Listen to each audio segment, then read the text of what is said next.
મિત્રો અત્યારે અમે તો ભોરાજ જઈ રહ્યા છે, પણ આપણે એક કાકા મળ્યા છે તે બાજુમાં છે. અત્યારે ભોરાજ જઈને લગભગ 2-3 મહિનાથી વ્યસની માણસો હતા, પણ તેમને આ વ્યસન દૂર કરી નાખ્યું છે.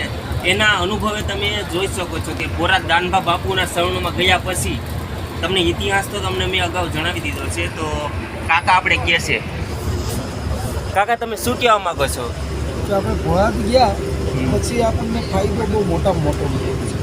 કારણ કે આપણે વ્યસન કરતા તો ન્યાય ગયા પછી પ્યાલો પીધા પછી આપણે વ્યસન મુક્ત થઈ અને આપણે ઓમ શાંતિ થઈ બહુ શાંતિ થઈ બહુ જિંદગી જીવવાની મજા જિંદગી જીવવાની મજા આવે, બાળકો હારે રહેવાની મજા આવે, ફેમિલી હારે રહેવાની મજા આવે.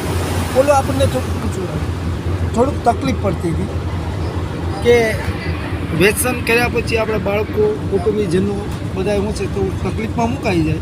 એ માટે આપણને ભોળાદ ગયા પછી બહુ શાંતિ મળે. ને દાનબા બાપુનો તાકાત છે, તાકાત પૂરી છે. જય હરિ. તો મિત્રો ઘણું એવું શક્ય હોય છે કે અંધશ્રદ્ધામાં ડૂબવું જોઈએ અને વ્યસનથી દૂર રહેવું. વ્યસનથી દૂર રહેવું એટલે પરિવારને સુખી દેવા જેવો એક પ્રશ્ન છે. અત્યારે આપણે કાકા મેલે એની વાત નથી, મેં તો લાખો લોકોને જોયેલા છે કે જે વસ્તુ ન કરવી જોઈએ માણસો કરી રહ્યા છે અને પરિવારને દુઃખી કરી રહ્યા છે, ન કરવું જોઈએ. અને અત્યારે તમે ના જઈ આવો ભોરાજની અંદરમાં ભાલ વિસ્તારની અંદર ભોરાજ એક ગામ આવેલું છે અને દાન બાપુના સ્થાનક છે વીર તેજાજી અને વીર રાજાજીનું જે સ્થાનક છે ત્યાં તમે જઈ આવો, એકવાર દર્શન કરી આવો અને મનમાં શ્રદ્ધા રાખીને પાણી પી આવો એટલે તમને અનુભવ થશે કે બસ મારી જિંદગીમાં થોડોક બદલાવ તો આવેલો જ છે.